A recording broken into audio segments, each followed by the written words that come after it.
Okay, let's dive right into this. Welcome to a high-octane bilingual explainer designed for literally one purpose, and that is securing your CELPIP CLB9 or higher. Look, if you're a focused learner aiming to absolutely max out your points in lexical resource, you're in the exact right place today. We're skipping the basics, we are bypassing all of that, and going straight into the advanced high-level vocabulary that graders are specifically hunting for. We've extracted exactly what you need to give you that ultimate edge. So grab a notepad, get focused, because this is a masterclass. Right, so here is how we're breaking down today's intensive drill. First up, we're tackling advanced nouns. These are the absolute power words you need for high-level concepts. Second, we're going to drill high-scoring adverbs and modifiers to instantly elevate your sentence structures. And third, we'll lock down the exact formal email writing phrases you need to completely dominate writing task 1. We're going to move fast, and we're going to rhythmically drill every essential term, so I need your full attention here. Let's get to it. Okay, section 1. Let's see how this builds out your core vocabulary. Pay close attention to the exact spellings, the precise Chinese translations, and honestly, most importantly, how these words map directly to your CELPIP tasks. Now, candidates confuse these two power nouns all the time, so let's drill them side by side to clear it up. Ramification, 后果. You're going to want to use ramification when you're discussing unexpected, widespread outcomes of Canadian public policies. Think of things like new housing developments or zoning laws, specifically when you're tackling writing task 2. Implication, unsure. For this one, watch for implication in reading part 4 viewpoints. It refers to the underlying meaning a writer is hinting at, without saying it directly. Next up, look at how these two contrasting forces compare. They're a really powerful duo. Catalyst, 催化剂. You can use this neutrally in speaking task 7 to describe something that sparks positive change, like, say, a new community center completely revitalizing a neighborhood. Deterrent, 威慑因素. This is a massive point scorer when you're discussing policies designed to discourage behavior. For instance, neutrally discussing how some view carbon taxes as a deterrent to high emissions. Doing this shows graders you can handle complex social policies objectively. All right, let's pick up the pace and unpack these 6 critical nouns. Ready? Discrepancy, 差异. Drop this into writing task 2 when you're mentioning something like an audit by the CRA or a workplace payroll error that needs fixing. Consensus, 共识. Absolutely essential for speaking task 7 when you're discussing municipal politics and the need for a city council to reach an agreement. Incentive, 激励措施. Map this one directly to discussions on government grants for clean energy or maybe employee productivity bonuses in writing task 2. Blueprint, 蓝图. This is perfect for describing a strategic urban planning document or a major corporate restructuring plan. Precedent, 相例. Use this when a past decision influences a current Canadian legal or social issue. It's a fantastic concept for high-level speaking tasks. Dilemma, 困境. This should be your go-to word for speaking task 7 when you need to logically evaluate 2 equally difficult choices. Keeping that exact rhythm, let's lock in 6 more and give them some real-world context. Flaw, 缺陷. Point out a flaw in a proposed city transit plan to really show off your critical thinking in speaking task 7. Trait, 特质. Great for describing leadership qualities when you're evaluating a local politician or a workplace manager. Stigma, 污名耻辱. This is high-level vocabulary, perfect for discussing complex social issues or mental health awareness campaigns here in Canada. Proximity, 接近邻近. So the crucial point here is to use this in listening parts 5 and 6 when you're tracking conversations about real estate listings, community layouts, or commuting distances. Viability, 可行性.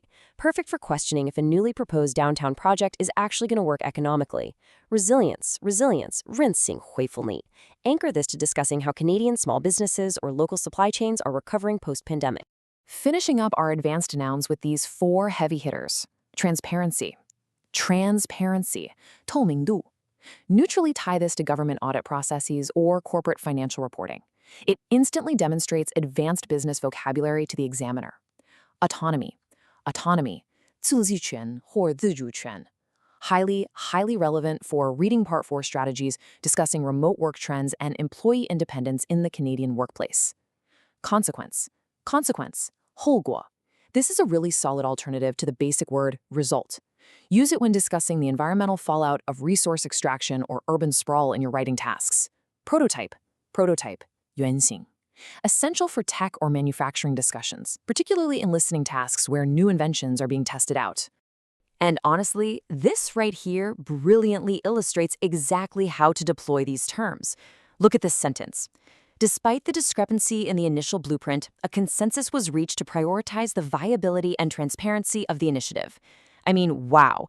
This is what a CLB 9+ Lexwell resource score looks like. Seamlessly combining these precise nouns elevates your writing from just average to absolutely exceptional. Okay, take a quick breath. We are shifting gears now. Modifiers are the absolute secret sauce for hitting that CLB 9+. It is not just what you say, it's how you nuance it. Let's master the adverbs. Back into the drill. We need solid context for each of these. Substantially. 大幅度地. Use this when discussing municipal infrastructure budget increases or major policy shifts in writing task 2. Inevitably. 不可避免地. This is great for describing the natural consequences of urban sprawl on Canadian housing markets. Significantly. 显著地. Listen, this is a massive upgrade from just saying very when you want to emphasize a changing demographic trend. Consequently. 因此. This is your elite transition word for cause and effect. It's especially useful in structuring a really logical argument. Paradoxically. 矛盾地. Oh, this is gold for speaking task 7 when you need to introduce a complex, counterintuitive argument neutrally, like how increased road capacity can actually, paradoxically, lead to more traffic. Inherently. 天生地固有地. Use this to describe the fundamental nature of Canadian social systems or legal frameworks. Let's keep the pace up. Let's apply these next 6. Undeniably. 不可否认地. Perfect for stating strong, universally accepted facts right in your introductory sentences. Exclusively. 专门地, 独家地. Use this to describe services available only to Canadian permanent residents, or maybe exclusive civic programs. Proportionately. 成比例地. Absolutely essential for reading parts where data or tax brackets are compared across different provinces. Exponentially. 指数级地. Neutrally anchor this to the rapid, accelerating growth of the Canadian tech sector or housing demand. Systematically. 系统地. Use it to describe how a workplace problem or public health issue should be solved step by step. Intermittently. 断断续续地. So the crucial point here is to use intermittently for writing task 1 complaints, like describing transit delays or power outages that happen on and off. 6 more adverbs to elevate your score. Let's contextualize them. Prominently. 显著地或突出地. Use this when discussing how public art or bilingual signage should be displayed in a community space. Unanimously. 一致通过地. Highlight this when discussing city council decisions or condo board votes where everyone agrees without any opposition. Ostensibly. 表面上地. Okay, watch out for this one. It's a key trigger word in reading part 4 trick questions. It means something appears to be true but might not actually be the case. Tangibly. 可持之地或明显地. Great for explaining how a new Canadian social policy tangibly affects local communities in real, measurable ways. Drastically. 剧烈地. Essential for describing sudden events, like how municipal budgets are drastically cut. Respectively. 分别地. Excellent for presenting data clearly in writing when you're mapping 2 subjects to 2 distinct outcomes. Let's conclude our adverb section by looking at these 2 right side by side. Ironically. 讽刺地. Simultaneously. 同时地. Using these together allows you to articulate contrasting but concurrent Canadian social trends with complete neutrality and really high-level sophistication. For example, pointing out how ironically digital connectivity increases simultaneously with feelings of social isolation. It just sounds so professional. All right, let's move to our final section. We are focusing entirely on the exact phrases required to absolutely dominate the formal register in CIELP Writing Task 1 correspondence. Say goodbye to casual greetings, guys, and hello to professional mastery. We're going to rapidly unpack these 10 phrases. Swap out your basic words for these professional workplace equivalents. On behalf of. On behalf of.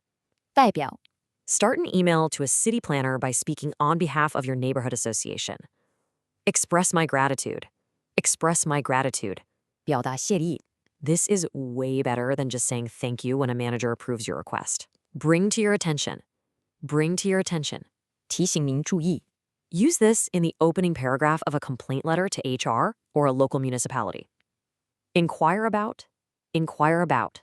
查询或询问 Your go-to substitute for ask about when writing to property management. Clarification. Clarification. 澄清或解释. Use this when asking a colleague to explain a confusing new corporate policy. Prompt response. Prompt response. 讯复答复. Request this politely when dealing with urgent banking or service issues. Utmost importance. Utmost importance. 极其重要. Emphasize a safety hazard in your community with this powerful phrase. Enclosed or attached. Enclosed or attached. 随函附上或附件. This is standard professional wording for including a receipt or a form. Take into consideration. Take into consideration. 考虑. Ask a supervisor to take your proposal into consideration. Resolve the matter. Resolve the matter. 解决问题. A really strong, solutions-oriented way to end a complaint about a faulty product. Let's finish strong with the final 10 phrases and their applications. Further assistance. Further assistance. 进一步协助. Use this when closing an email to an unhelpful customer service department. Keep me updated. Keep me updated. 随时通知我进展. Essential for formal workplace follow-ups on project statuses. Appreciate your understanding. Appreciate your understanding. 感谢您的理解. Perfect for smoothing things over when you have to cancel an appointment or deliver minor bad news. With regard to, or regarding. With regard to, or regarding. 关于. Honestly, the most professional way to introduce the topic of your email. Look forward to. Look forward to. 期待. The standard closer for anticipation of a meeting. Heartfelt apologies. Heartfelt apologies. 衷心的道歉. Deploy this when you've made a significant error in a professional setting. Favorable outcome. Favorable outcome. 有利的结果. Ideal for expressing hope during a dispute resolution.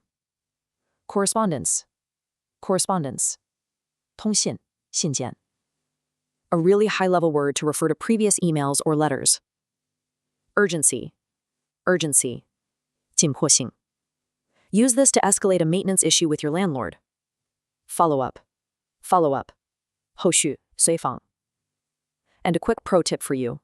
To perfectly close a formal letter to a Canadian municipal office or an HR department, combine these last few. Request a follow-up and express hope for a favorable outcome. It shows absolute, total command of Canadian workplace etiquette. Knowing these words is really only step one.